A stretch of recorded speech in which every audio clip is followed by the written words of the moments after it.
Hello guys, this is Prabhas from construction hacks. तो जैसा कल मैंने आपको बताया था वीडियो के पार्ट 1 में बेसिक सिविल के बारे में, ठीक है। तो आज चलिए हम देखते हैं इसका पार्ट 2। तो पार्ट 1 में मैंने आपको कल बताया था कि ग्रेड ऑफ कंक्रीट क्या होता है, ठीक है। इसके बारे में पूरा डिटेल बता दिया था। इसका मैं लिंक इस वीडियो में डाल दूंगा, इस वीडियो का, ठीक है। उसके सेकेंड टॉपिक था हमारा unit weight of material. Material का, किसी मटेरियल का यूनिट वेट क्या होता है, ठीक है। उसके थर्ड पॉइंट था हमारा standard conversion factor. Standard conversion factor बताया था, इसके बारे में बोला था कि इस पे एक ऐसा वीडियो है जो बहुत जल्दी आपको कन्वर्ट करने में मदद करेगा। वो भी मैं आपको नेक्स्ट वीडियो में बताऊंगा उसके बारे में, ठीक है। तो चलिए शुरू करते हैं आज इसका वीडियो में पार्ट 2, ठीक है। तो ये जो बेसिक पार्ट है ये भी आपको साइट पे बहुत सारे देखने को मिलेंगे और बहुत ही यूजेस हैं इसके भी, ठीक है। तो इस पे को भी आप ध्यान से देखिएगा। तो इसमें पहला आता है वेट ऑफ सीमेंट बैग, कि एक सीमेंट बैग का वज़न कितना होता है, 50 kg, ठीक है। एक सीमेंट बैग का वज़न जो हमारा होता है हमेशा 50 किलो होता है। उसके बाद सेकेंड नंबर है हमारा डेंसिटी ऑफ सीमेंट क्या होता है। डेंसिटी ऑफ सीमेंट होता है 1440 kg पर मीटर क्यूब, ठीक है। इसके बारे में मैं आपको कल भी बताया था, यूनिट वेट ऑफ मटेरियल था उसमें भी इसके बारे में कल मैंने बताया था इसको। उसका था मिनिमम थिकनेस ऑफ स्लैब।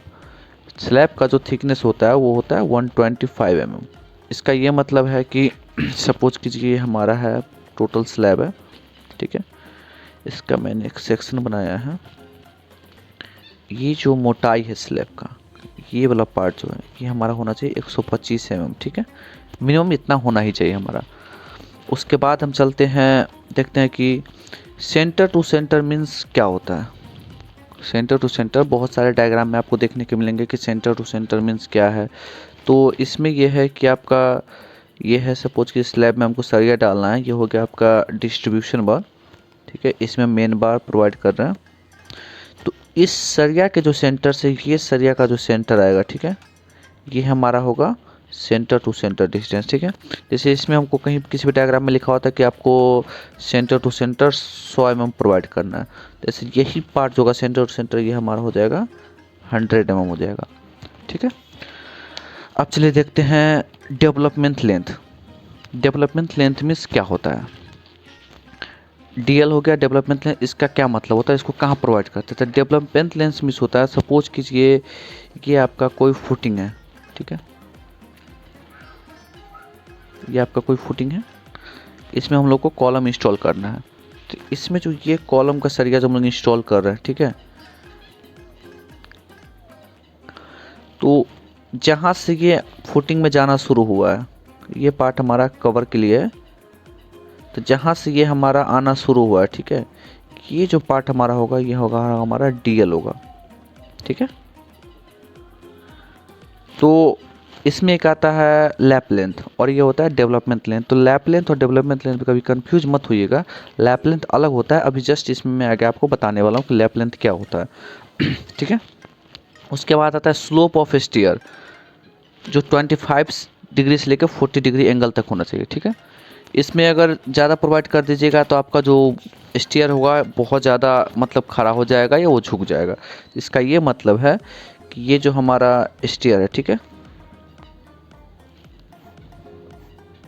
ये जो पार्ट है इसका ये वाला 25 डिग्री से 40 डिग्री तक होना चाहिए हमारा, तभी हमारा ये सही रहेगा स्टीयर हमारा। उसके बाद चलिए देखते हैं ये होता है राइजर कितना होता है और ट्रेड कितना होता है। तो राइजर हमेशा होता है 150 से लेकर 200 तक और ट्रेड हमारा होता है 250 से लेकर 300 तक, ठीक है। तो राइजर और ट्रेड समझ रहे आप क्या होता है। जैसे ये हमारा स्टीयर हुआ, ठीक है, तो ये जो स्टीयर का पार्ट है ये हमारा हो गया राइजर और ये हमारा जो पार्ट है ये वाला पार्ट है, ये वाला पार्ट ये हमारा हो गया ट्रेड। तो ये जो पार्ट है हमारा वो होना चाहिए 150 mm से, सब mm है, ठीक है, उसका 200 mm तक। ये जो ट्रेड वाला पार्ट है हमारा ये होगा हमारा 250 से 300 mm तक, ठीक है। उसके बाद चलिए देखते हैं the number of brick required in 1 metre cube. ये आपको कहीं भी क्वेश्चन पूछ देगा कि 1 मीटर क्यूब में कितने ब्रिक्स आते हैं, ठीक है। तो 1 मीटर क्यूब में आपको 500 ब्रिक आएंगे।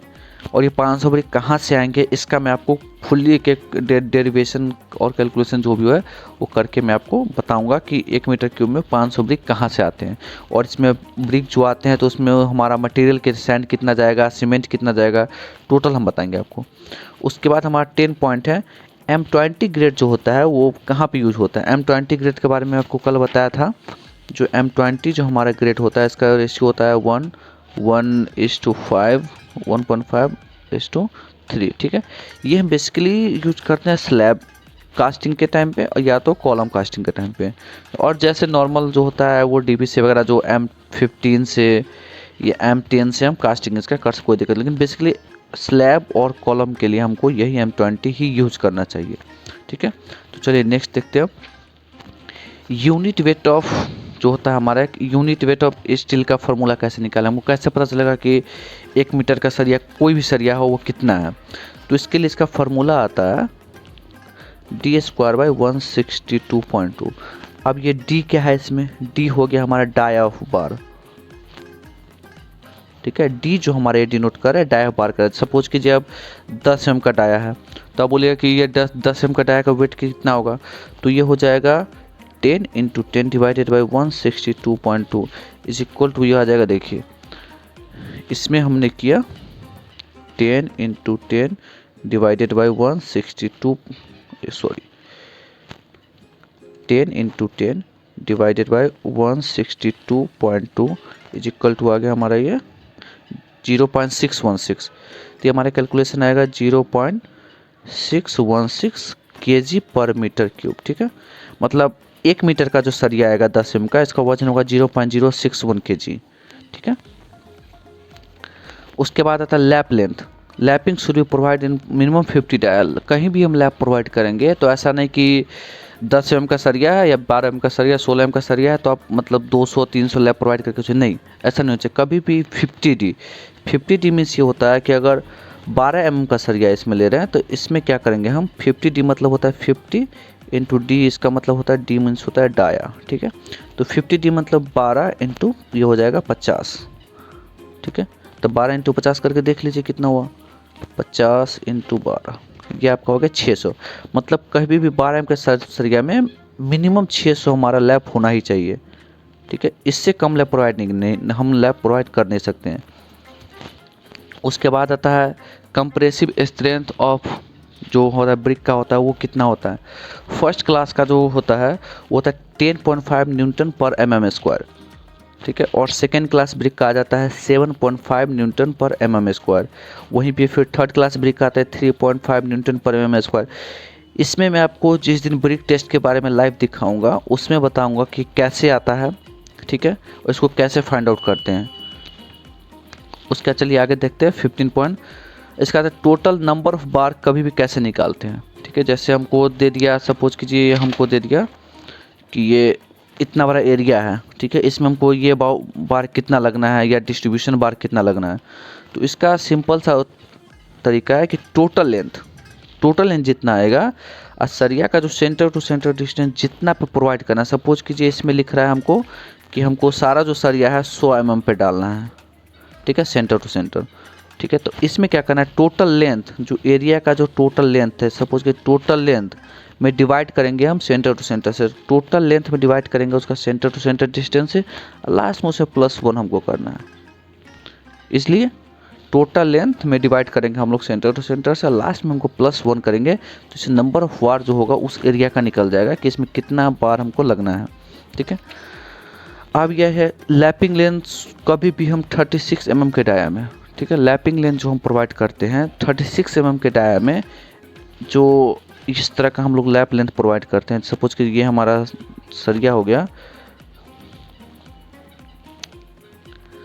कभी भी लैप लेंथ हम इस तरह से हम प्रोवाइड नहीं करेंगे, किसी भी सरिया में हम इस तरह से प्रोवाइड नहीं करेंगे लैप लेंथ। जो 36 mm का सरिया होगा, इससे डाया से ऊपर का सरिया में कभी भी, इसमें हम लोग यूज करते हैं कपलर। कपलर क्या होता है, जस्ट लाइक एक बोल्ट की तरह होता है, ठीक है।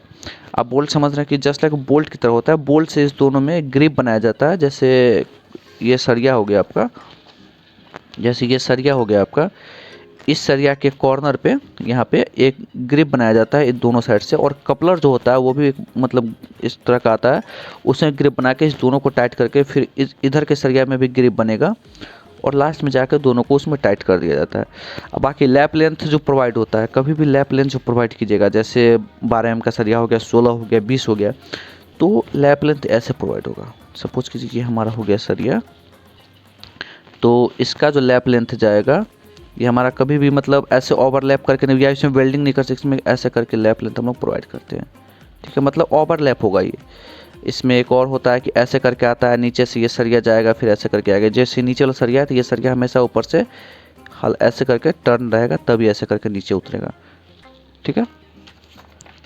अब आता है 17 पॉइंट, देखिए maximum free fall of concrete का कितना होता है, मतलब कितने हाइट से हम कंक्रीट को नीचे गिरा सकते हैं ताकि उसमें सेग्रीगेशन हो या ब्लीडिंग ना हो। तो इसका है 1.5 मीटर, ठीक है।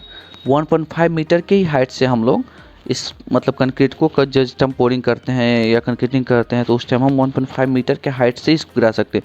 अगर इससे ज़्यादा हाइट से हम लोग कंक्रीट को गिराएं तो इसमें क्या होगा, कंक्रीट में ब्लीडिंग और सेग्रीगेशन आने का क्या आएगा ही आएगा। तो इसलिए इस बात का ध्यान रखिएगा कि कभी भी हमारा कंक्रीट 1.5 मीटर से ज़्यादा हाइट से न गिर रहा हो, ठीक है।